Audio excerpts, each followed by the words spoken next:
Hello, welcome back to my vlog. So, as I said in the end of last video, this is the last one that I'm going to do today, and this means that you're all caught up. And this is an item that just happened last week, out of the blue. It happened on Thursday, but I'm sort of classing it as this week. Purely as I had 3 items last week and I'm trying to keep maximum of 3 a week. But it's something that I do all the time anyway. But let me introduce the item.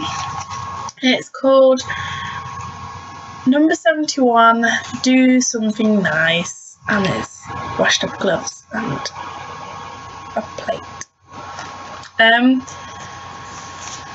It says, sometimes when people ask you to do something nice, you feel resentful because they've made you feel guilty for not thinking of doing it yourself. Or maybe you thought about it but decided you'd rather watch TV, making you feel even worse. So why not surprise someone by offering to help out with the blame? They'll feel good, you'll feel good, there are no losers. And basically the tips are, some people need help more than others. For example, elderly people who don't have as much as they used to appreciate any help around the house and garden. Also, if you know someone who's ill, see what you can do for them, or just go around to keep them company. The same goes for anyone who's feeling down. Why not at least buy them some chocolate? There are plenty of things you can do around the home, your own or your grandparents'. I'll just make a note here that the book assumes that you're still in school. The reason I know this is because one of the items is get your school to try a world record attempt. And of course, because I'm in university, it can sort of apply, but I'm twisting it to make things like I'll try a world record attempt and stuff. But yeah, no, but basically it applies that it thinks that you still live at home with your parents and you're that age that you're still in, I assume, secondary school. Yeah, because it gives you like, warning, your parents may try and steal your book and stuff, and I suppose it's just written explanatory, that word, to so you understand more, I suppose. But yeah, and it goes on about washing up parts, to washing the car, cleaning windows, weeding or mowing the lawn, are sorts of the jobs that get put off that you could do. Why not offer to cook dinner or babysit for your parents? Pass on some of your skills, teach your grandparents how to use the DVD player. Offer to help a friend revise for an exam or a little brother or sister with their homework. Help a stranger. If you see a person struggling with something heavy, lend a hand. If someone looks lost, ask if you can help. If you're musical, get down to your local nursing home and offer an hour's entertainment. So yeah, but basically it's just do something nice. And I'll explain that in a second. But I tend to try and do nice things anyway. I don't really do. I don't go out of my way to do. I do things, but like, if I'm washing my pots and there's other pots there, I wash them. And if there's only a couple, I'm not going to wash like 20 people's pots. I don't live with 20 people, but you understand what I mean.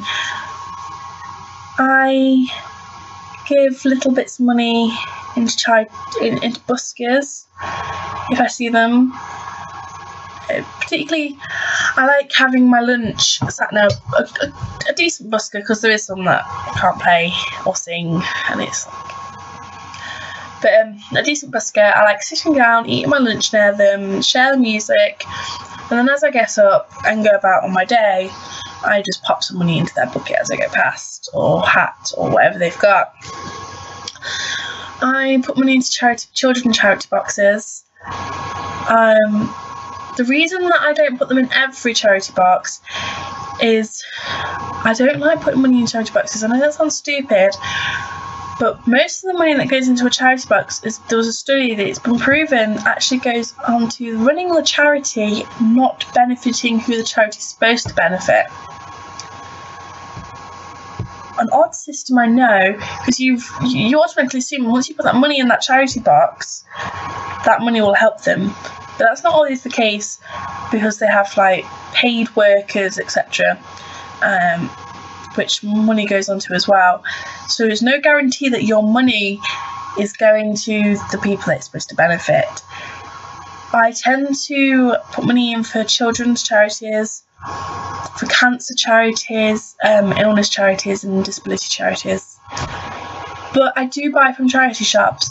That's something that I do generally. I buy books, I've bought games and DVDs from charity shops. You can find like this one from a charity shop. It's from Oxfam. Yeah. But I do like frequenting charity shops to find like little treasures. I love books, and just looking up at the shelf, because I've got a shelf like there, and half of it's filled with books, and I think 3/4 of them are charity shop books, charity shop books. I just tend to pop in and see if there's anything really decent, and you can get really decent books for like 50p and £1 and stuff, and I enjoy it because you often find books that are recent as well if you're really lucky, and it's just like you see a book in Waterstones or W.H. Smith's, etc., and you really like the look of it, and you could find something that's so similar in a charity shop for a fraction of the price, and that money goes to charity. So I do that anyway. And if I see a homeless person begging for money, I don't give them money. That's like my moral ground. Like, you don't know what that money's going on again. It could be fueling, any sort of thing. So if I'm going food shopping, like if I'm going to Tesco and there's somebody sat outside Tesco that's homeless and begging for money, I buy them some food from Tesco.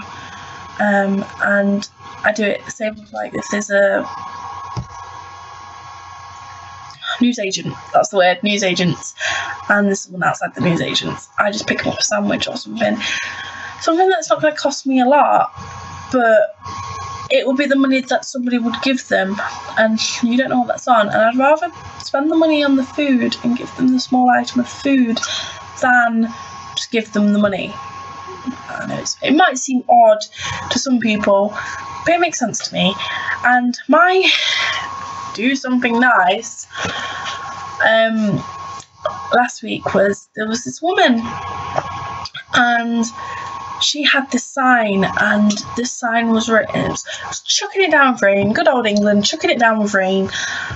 And I was walking a friend to the train station, and we passed by this woman, and she was on this little stool in the middle of the street, drenched with a soggy piece of paper, which she had a sign, and she'd written on this piece of paper, and it was the soggiest piece of paper, and you could barely read it because the ink had run and everything, and it just basically said that she needed money for food for her kids, and if people could donate just a little bit of money, 50p, or a piece of food, she'd be forever grateful, because her husband had passed away and she had nothing to be able to provide for her kids, because obviously she wasn't working, and he provided for them. So until they could get, because it says something like they were applying for help, and until they could get it into place, she didn't have money to feed them. And Tesco is near the train station. Well, it's like the opposite direction. I don't quite know how to explain it. Basically, from where she was sat to the train station was about a 5-minute journey. From the train station to Tesco, in the opposite direction to where she was, it's like a 10-15 minute journey. And I was popping into Tesco anyway to pick up a couple of things, like some bread and that. And on the way, when I was in Tesco, I picked her up just a couple of things, like it was a quiche. I picked her up. It was reduced food, so she would have to have eaten it like that day or the day after. But I figured she would have needed to buy food anyway. And I made sure, like, it was all vegetarian stuff. So if there was a vegetarian, like, I don't like to make assumptions about people's religion and like their diet, etc. So I tried to find foods that anyone in their family could eat. So I got her the vegetarian quiche, and it was a big quiche, and it was like 50p because it was reduced. And I got them a bag of apples because they were, obviously it was all reduced, but I basically spent like £1.50, £2 on food, which isn't a lot to say like the amount of food I got. Like I got the quiche, I got some apples, and I got something sweet as well. It wasn't a lot, obviously, but because it was reduced, I got more for my money. I could get them because I can't quite remember exactly how much I spent, but I do something nice anyway. Was providing, or just giving her that bit of food. So it wasn't a lot that if she, I honestly don't believe that she was faking it, because she was absolutely drenched. She had the shelter of like the shop thing that was above her. She was sort of hiding underneath it, and she had this soggy sign. She'd been there for a while because I had actually seen her earlier on in the day, but I didn't realise. So, and I just managed to get back to her I went to Tesco, and then I just managed to walk back to her, which was out of my way anyway to get to my bus to get home. But I didn't mind doing that, even though I was chucking it down, because the sign really touched me, and like the state she was in, and that sounds really bad, but the way she was like sat in this rain trying to get money for food, it sort of touched my heart.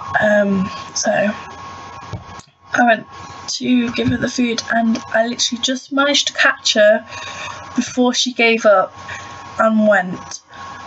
And it was just like the look on her face when I gave her the food. It was like, I've given homeless people food before, but her face was so grateful. It actually really touched me, and it just it makes me sad to think that there's so many people on the streets. Of course you don't see them, or you see the odd one or two.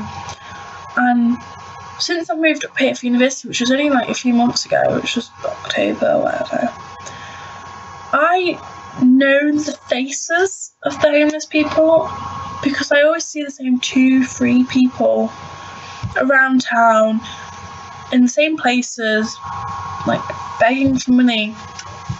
And it's like, I wish there could be something more for them, but obviously that's a different story, and the society and all the rest of it. One person can't change it, but I just wish that more people would get together, and the social stigma of homeless people would be diluted enough that more people would be willing to help, because there is all the social stigma of the fact that they've obviously ended up in that place for a reason. I just wish that they would get more opportunities to get off the street, but that's something else, like I said, and I won't bore you by going on and on, but that's the item and the story behind why I've ticked that off. Because the reason I ticked it off, whereas I do normally give food to homeless people, is the fact that it made such a difference to her. Her entire face lit up, and I've never seen a bigger smile. No. And it was just the fact that it made such a difference to that one experience, and it was so different from the rest, that I thought it was worthy of ticking it. Obviously, if people don't think it was worthy of being ticked, just let me know. But it was just that one experience. But yeah. But anyway, I'll briefly wrap up this video by explaining the item.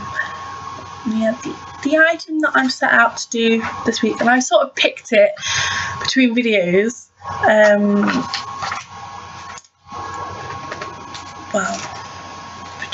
Basically between videos, and well, there's two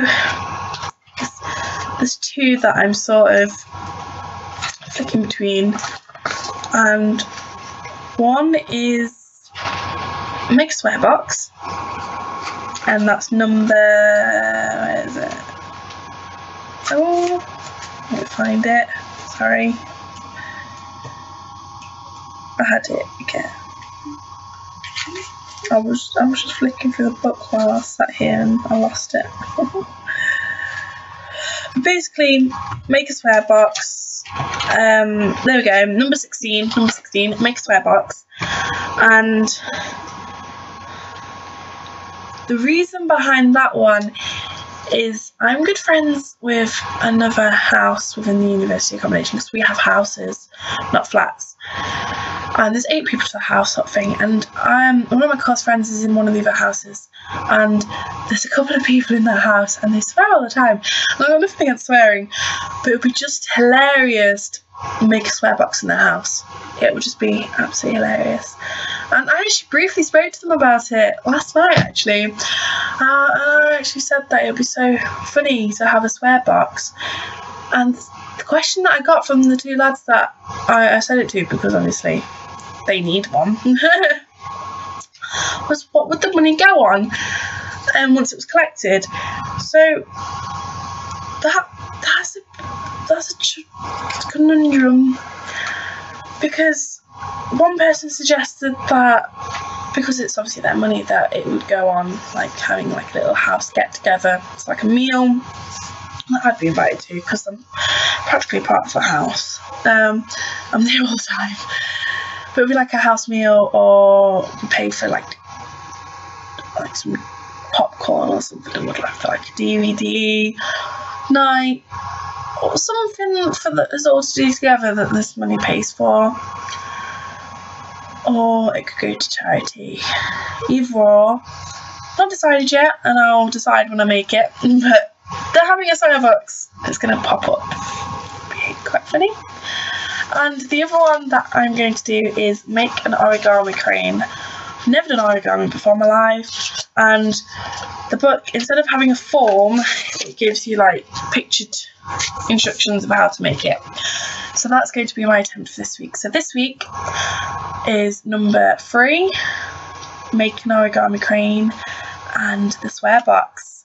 So I will vlog in about a week's time, probably this weekend, depending on how quickly I get them done, etc. And I will let you know how they go and if they're successful. So that's all the vlogs for today, which is great because my voice is like and it's getting quite late. Well, not quite late, it's 9:25, but it's getting quite dark outside, so I need to like shut my curtains, etc. And it's not going to be very good video lighting for much longer, and I've not got that many, I've got no reasons to be making any more videos anyway. So I will leave it at that. Thank you for watching this vlog. Thank you for watching all of the parts if you have. I'm interested to hear your feedback, either be it in the comments section below of each part, or my Hex friends via Hex, because obviously I've got my written blog there. And yeah, so thank you, and I shall see you next time I make a video. Have a pleasant week, take care of yourselves, and goodbye.